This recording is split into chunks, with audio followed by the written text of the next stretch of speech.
I've been working on this project about comets for about a week now, and I've been trying to figure out how am I going to present this, because the information that I want to present, of course, is not like normal. It's going to be from my research, so it's going to be different than the comets that most people are thinking about.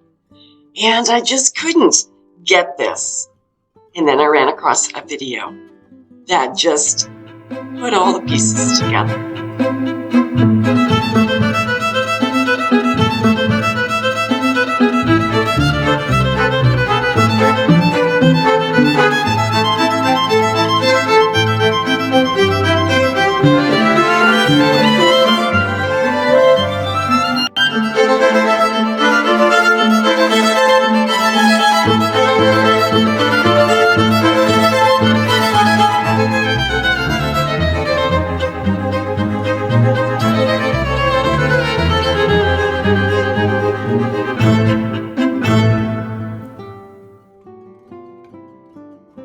I found this on Facebook and I think it's worth sharing with you all. I kept the original post's layout untouched to keep its originality. So they've broken it up. You'll see what I'm talking about, or what they're talking about here in just a second. And the story, I will scroll to it, starts right here. And this person reached out on one of those truther Facebook pages, there's lots of them, where they were talking about the firmament. And they had a military background. And they said, I've never really believed in Jesus or done the whole church thing, but I think I've seen the stuff you guys are talking about here. I just didn't know what it was at the time. This person was in the Army from 1997 to 2000, and they said, I was sent to McMurdo Station in Antarctica. I was a helicopter mechanic and a crew chief, and they had volunteer tours open for guys to go there and work on the helicopters there. When they asked for volunteers, sorry, there's some typos here. I'll try to read it and say what I believe they were trying to say. But it says, when they asked for volunteers, a bunch of us applied, but only me and one other guy got accepted. The application process had a bunch of questionnaires that we had to fill out, and we had to sit for a bunch of one-on-one interviews. It was mostly just a bunch of questions about what our interests and beliefs were. It's weird that they would ask about their beliefs. I was sent to McMurdo Research Station in August of 1998. When we weren't busy de-icing the aircraft and working on them, we had time to hang out with the scientists at the research station. The military unit attached to McMurdo was small, and we didn't have our own separate facilities. We didn't have a PX or a media center. There was no chapel or chaplain, and we didn't have our own separate mailroom. We just had to share the same facilities with the scientists and researchers, so over time I got to be friends with a few of them. They had two different kinds of ice they worked on and studied. This is where it gets interesting. One kind of ice was the normal kind that we've all seen. They took cores of it out of boreholes in the ground. Just like normal ice, it was mostly clear and sometimes white, and it would melt into liquid water if it got warm. The whole area of Antarctica is covered in this kind of ice. But that wasn't their main kind of ice. The only time I ever saw them actually studying normal ice was when a film crew from National Geographic came by. The rest of the time, which was most of the time, the scientists were studying something they called sky ice. This stuff was totally different. We were never allowed to go into the laboratory areas of the station because the labs had to be kept super clean, and they said it would mess up their work if they risked letting too many people in the lab.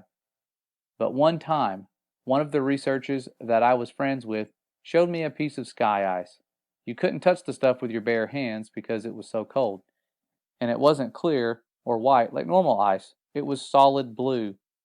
He said that's why they call it sky ice, because it was the exact same color as the sky.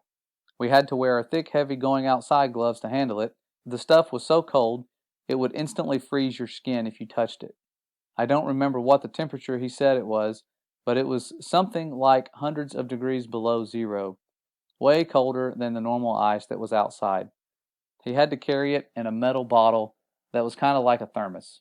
He let me play with the piece of it for a while, It felt lighter than a piece of normal ice of the same size, like it wasn't very heavy at all.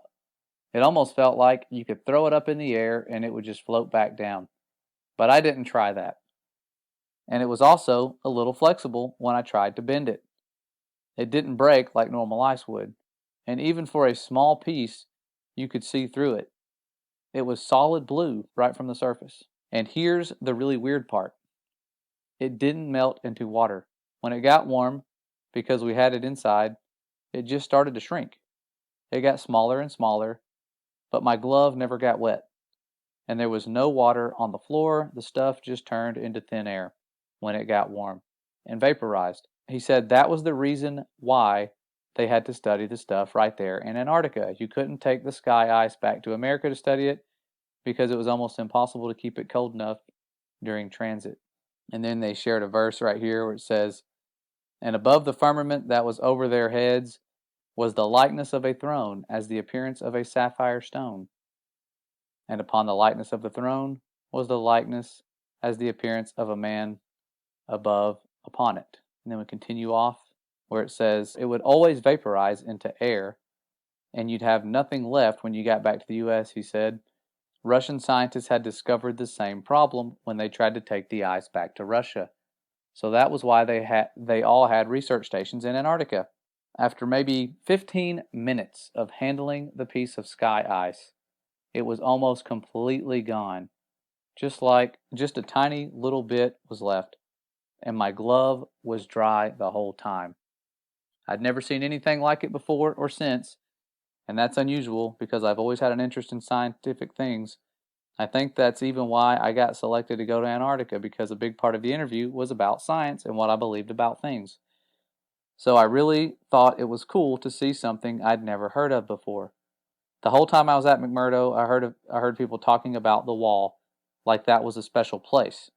It's pretty common to find ice walls and ice cliffs all over Antarctica.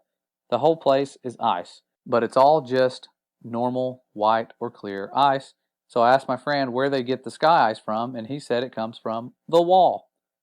I don't remember exactly how he described it, but apparently there's a huge wall of sky ice in Antarctica. He said it was hundreds of miles inland from the coast. I never got to see it myself because I was only, and then I'm going to skip forward, stationed to McMurdo. I didn't get to go out on expeditions. He said it was the biggest natural structure in the world. Imagine that. He said that in the 1960s, the U.S. Army had a plan to bore a tunnel into the wall, but they didn't have a boring machine that could handle the super cold temperatures, so they had a whole testing project in Greenland where they developed ice tunnels and invented new boring machines that could operate in super cold temperatures. So this was back when they were going into forming NASA and all the other things that were kind of strange, the Antarctic Treaty, around that time, pretty close to it. And he says, like they did this whole big thing in Greenland for just practice. So it was like they were practicing to bore into the sky ice. I'm not an expert on that, but that's just what he told me. Then, once they had the new boring machine figured out, they brought it to the ice wall, or to the wall in Antarctica. He said that the machine bored a tunnel. I don't remember exactly, it was like 5 or 10 miles into the wall, but that they never broke through the other side of the wall, and that they still don't know how thick the wall is even to this day. And I'm probably not remembering this part correctly, but I think he said that at first the floor of the tunnel was solid rock, but after a mile or two in, the floor was sky ice, like it was sky ice underneath after a certain point, or something like that. And apparently the wall slowly builds itself back up. So it slowly builds itself back up after you cut it, because after a year or so, the tunnel had shrunk smaller all by itself, like a self-healing wound. It starts closing up. They had to leave the boring machine inside the wall because the tunnel shrunk too small to get it back out. And after a few decades, the tunnel was completely gone, like the part of the wall was solid again. He said that now the scientists were trying to use technology to figure out how thick the wall is. He said something about putting earthquake sensors all along the wall, and that somehow you could measure the signal from an earthquake to see how thick the wall is. But he kind of lost me on that part. I never really thought about any of that after I left. It was really weird stuff, but I didn't think it was a big deal at the time. But then a few weeks ago, I saw a map of the wall in Antarctica, except the map was all flat and crazy looking, and it showed the wall going all the way up over the whole Earth. So since then, I've been trying to learn more about the sky ice that I saw and the wall that I heard about, but I can't find anything at all. So now I'm really wondering if there could be a connection here. And that's how I found this group. So I hope that maybe some part of my experience will help someone figure something out. Well, thankful to that person. If they were telling the truth, that is some very interesting information given what we know surrounds us. We know that the firmament's not just made out of ice. It's something special. That could just be something near the foundation to prevent you from going all the way to it. The Father's design is very complex, and he has foreknowledge. He knows what mankind's going to try to do. Those little nuclear bombs they shot at the firmament was nothing to the firmament. They can't break it. They've tried. If they could, they would, but they can't. And this is just one of those stories that confirms a lot of what I had assumed would be going on. I always thought, man, if they are out there and they can go to it, they're probably trying to drill through it. And if they are, how have they not gotten through it already? And that would answer the question for you, because it closes up as you go through it.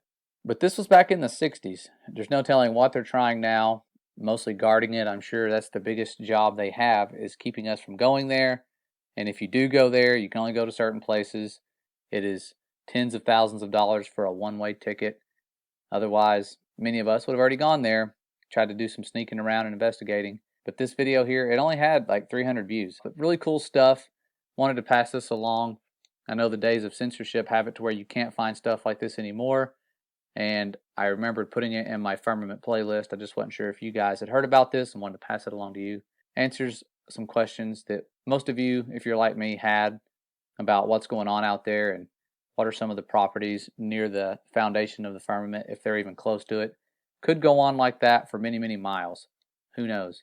We'll find out soon someday. The firmament itself will roll away like a scroll, but that second day of creation, where he put this expanse for signs and for seasons, and letting us know that he will return very soon. And it's one of those things that we're sensing is right around the corner due to the way things are going in the world and what they're trying to prepare us for and all the division. But they're preparing for a war.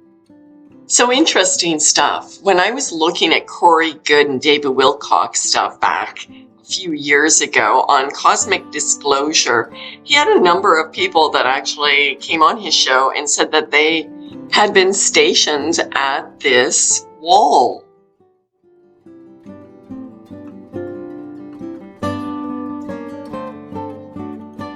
I'll leave it up to you whether you want to believe this, but the rest of my video is going to go by this concept that we can't leave our planet. We can't have anything that comes in. And so if that's the case, what in the heck are comets?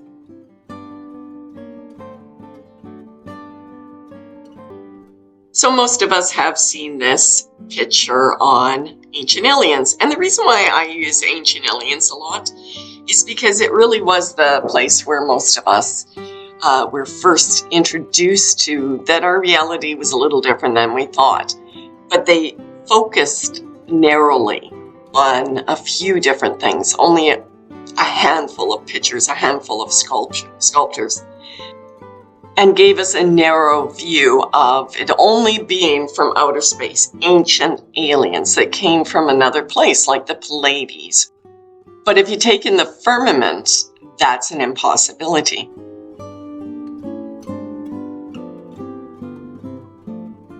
So what about asteroids, comets, and UFOs? If they're not coming from outer space, maybe they're coming from interdimensional or from our space. So that got me curious about the rocks that you're looking at. These round rocks, all different size, all over the world. that are in every country and are littered. I don't know, I can't count them, but I know that there's so many different pictures of these rocks that come from different places everywhere you look.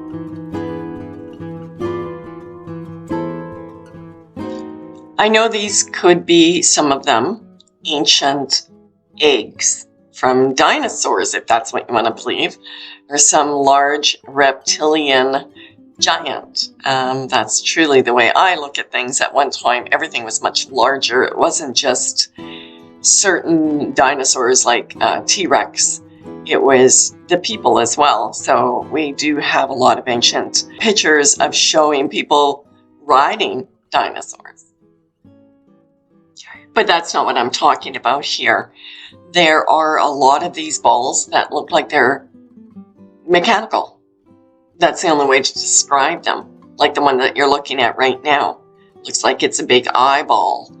But if you look at the next video, you can see that it probably had these protrusions that were coming out from either side, showing that it is some type of an ancient technology.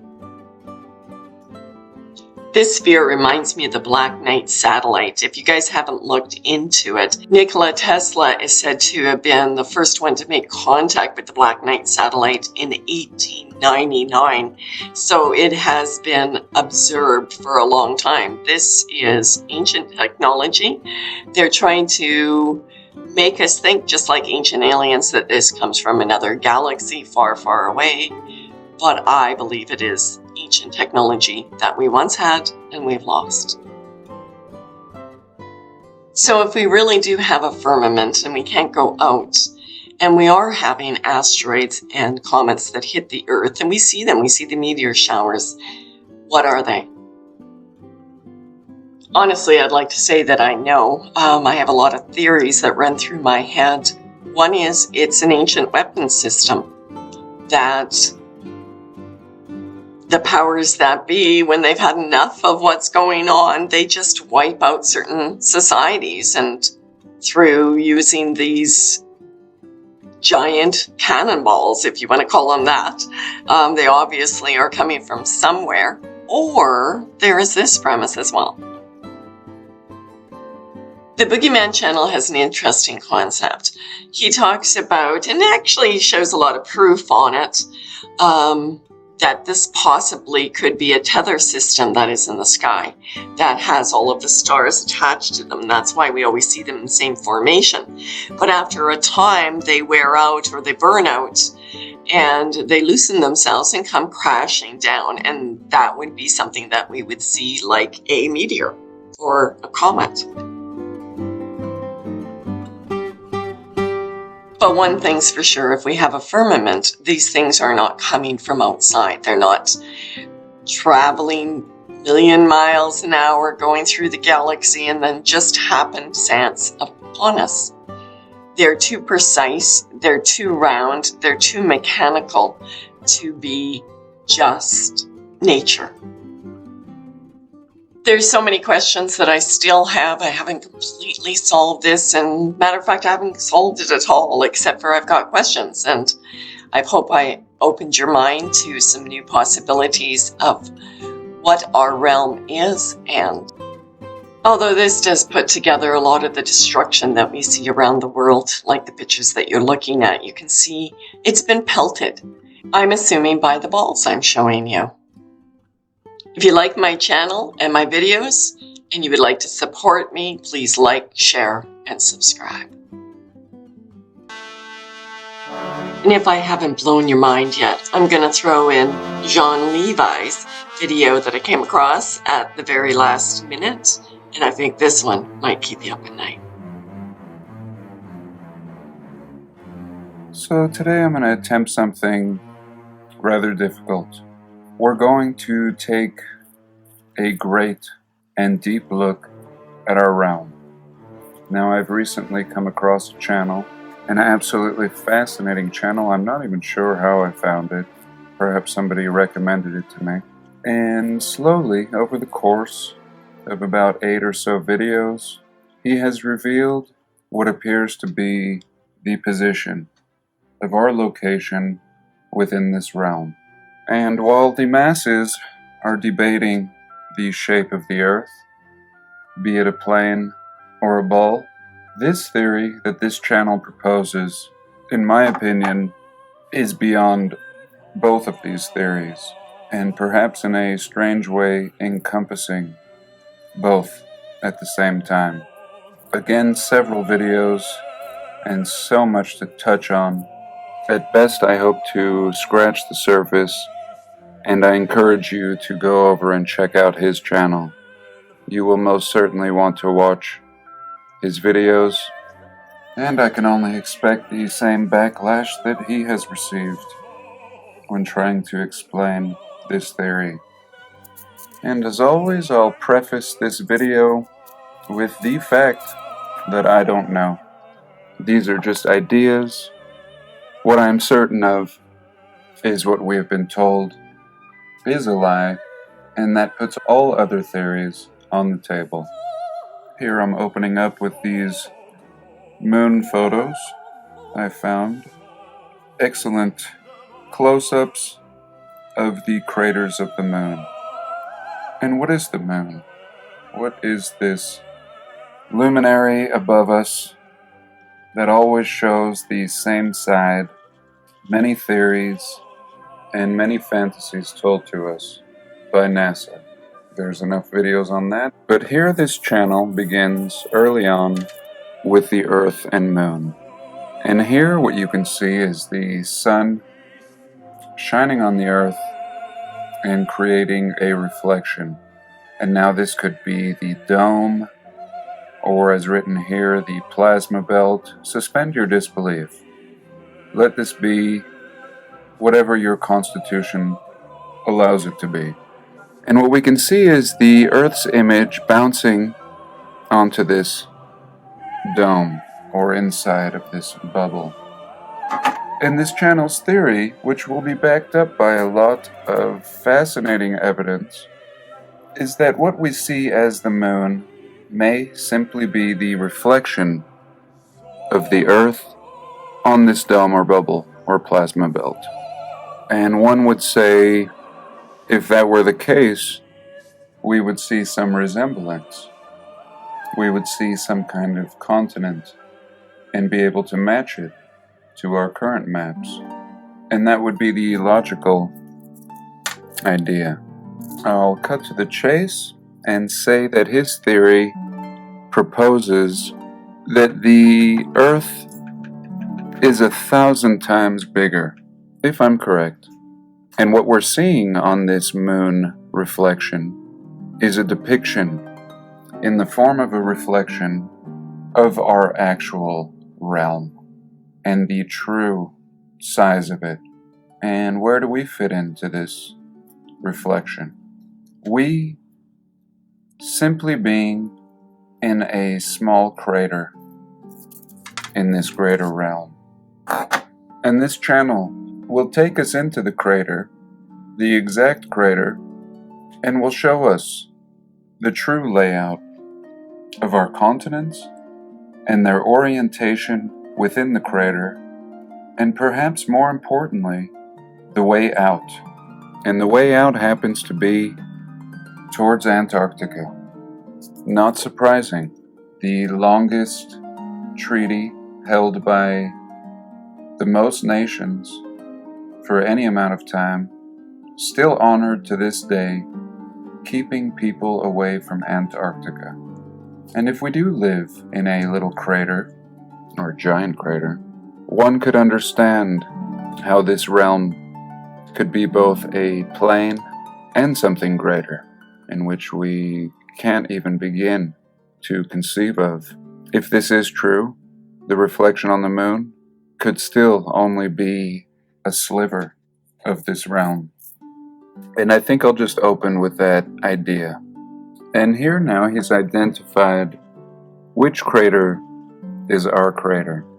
And it's this Sulpicius Gallus, and this symbol, this circle with a little pie-shaped part missing. This is actually the way out of our crater. And this is just such a fascinating research, just mind-blowing. If it wasn't for his amazing skills with computer software and the ability to take impressions and lay them on top of other ones, we would not have such a clear picture painted, nor understanding of the true nature of our realm. And again, there's a proper way to make this video, and this won't be it. And I may just bounce around a little bit. But in short, the greater realm, this crater and a few others, tying back to Walt Disney. And in fact, in a moment, I'll show you how Disney World and Disneyland are exact replicas of our realm, and how the controllers know this and have known this ever since World War II, at a minimum, when the Germans began launching their rockets up. And this is pretty heavy, and yet with all the puzzle pieces we have pertaining to our home, this is the greatest one I've ever seen. And again, we can verify this. Now here what he's showing is Antarctica. And when laying Antarctica on top of the right side of this crater, that is where the position of Antarctica is. And in fact, it sits up higher than the rest of our continents. And if you look real carefully to the left, you'll begin to recognize some of our continents. Again, nothing like we've been told. And here's an example of his overlays. I do encourage you to watch his videos. He makes an excellent case of piecing all these scattered and fragmented puzzle pieces together, not only showing us where we exist, but quite possibly the way out. And just unbelievable that Disney, who probably wasn't Disney at all, with a little trimming of the mustache, it may become clear, have flaunted all of this in our face, and perhaps creating a double purpose, both speaking to their people, instructing them, and educating them in a covert way, and on the other end, profiting off of our stupidity, as usual, keeping us in the dark as we enjoy ourselves in this little mock-up of our greater realm. And here we've seen this before. We've seen this in the Mercator maps. We see this symbol depicted all throughout. And eventually this ties into the Wizard of Oz and everything. And this channel researches as he goes along. In the next video, he will quickly correct himself with any errors and new understandings. And again, some of the most fascinating research I've seen in a while. And not discarding the machine and computer-like reality dealing with frequencies and magnetic fields, are all playing into this. Just everything being a lot bigger than we ever dreamed. And actually a lot scarier, considering we may share this realm with so many more life forms than we're aware of. Even tying in the fasces here. As we know, clearly a symbol of power from the old world, in which our historians really gave us very little information about. He makes some excellent depictions of the path of the sun according to his model, and how that may work in this crater. And of course the anomalous time zones, which we've all recently discovered. Great anomalies with our time zones, and I believe it was a 5-hour difference from the rising of the sun in Siberia compared to Alaska. Spots we're told are close in proximity, and yet a recognizable anomaly in plain sight. And ultimately, this does tie into what are we? And are we just prisoners in a cage? The idea of flying through space at the speed of a Big Bang, wall spinning and wobbling, gives one the impression of being free and insignificant, but yet free. And when we consider the idea of being on a plane, or in this case a crater, we begin to feel trapped, and hence the reason for perpetuating such a lie. Much easier to control a people that feel as if they are free and have no idea they're in a cage. And now this is one of my favorite videos, the second to most recent, where he gives us an overview of the crater. Some of you may recognize this picture. I featured it very briefly with no explanation at the beginning of my last video. And again, the orientation. Here we see our North America and South America and our access out of here. Many of us have seen in the news in recent years all sorts of famous people going and visiting the south tip of South America. And for what reason? We've only speculated. And now when beginning to look at this research, we start to have a better picture and understanding as to why South America and Antarctica are so significant, and for us, off limits. This is the edge of our prison, and we do see such things. Anyone who has photographed the edge of Antarctica sees a giant ice shelf in which you can't peer over. And here again, a look at the orientation, and hear why there would be such a delay with the time zones. Part of the truth is what we've been given. And here we can get another look at our cell. And here zooming out a little, getting a better feel. And again, all of this, I'll remind you, is based on the cartography and topography of the moon. The moon being our map and our ability to peer into this greater realm. And here we can see Walt and Walt's map.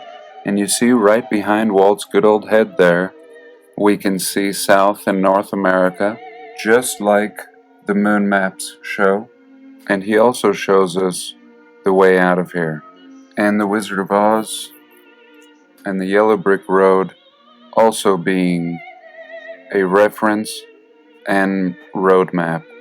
This will also tie into the hundreds of space launches in their apparent strange direction, typically not straight up, but at an angle. Again, the powers that be understanding this.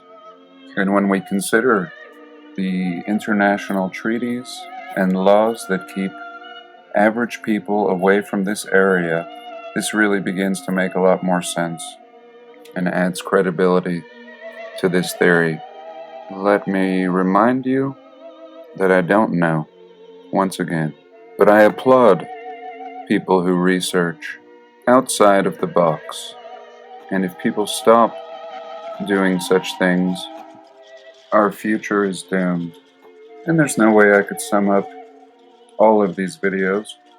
Only scratch the surface and perhaps pique your interest to a topic that, if true, is the most mind-blowing revelation in our lifetime.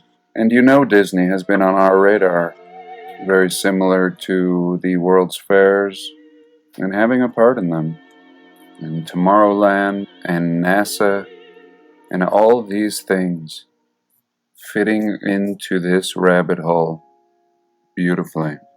And what I have left out is all the beautiful images of the moon laid on top of these maps. And what are the chances that these things line up? Everything being shown to us in plain sight.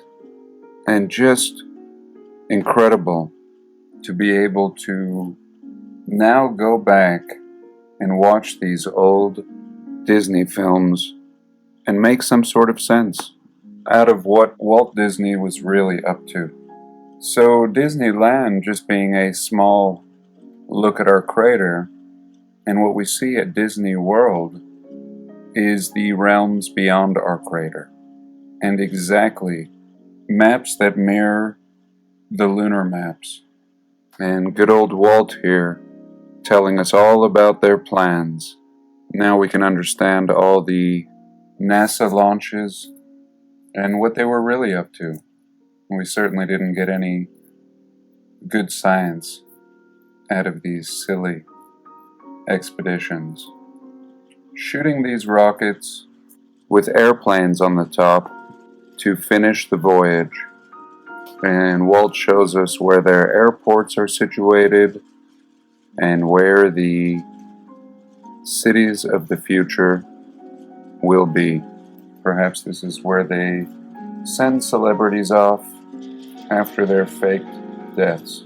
Here we can get a look at our crater as he's circled at the top in comparison with the rest of the realm.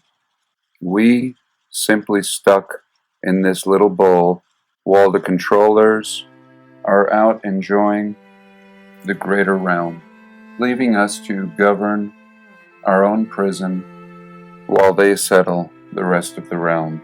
And perhaps our little crater is prone to flooding every so many hundred years, and this may be why we've seen a mass exodus of world leaders, and now we may know where they're going. So here he's circled where Epcot Center is said to be, and here showing the rest of the realm. Like I said, with excellent layovers, certainly something that anyone with a graphic arts background could replicate for themselves. Upon first considering this theory, my thoughts are escape, but I think before a successful escape, it would be wise to research as much as possible to ensure the greatest success. And here is the airport. This is exactly what would be required to send passengers to these further reaches of our realm.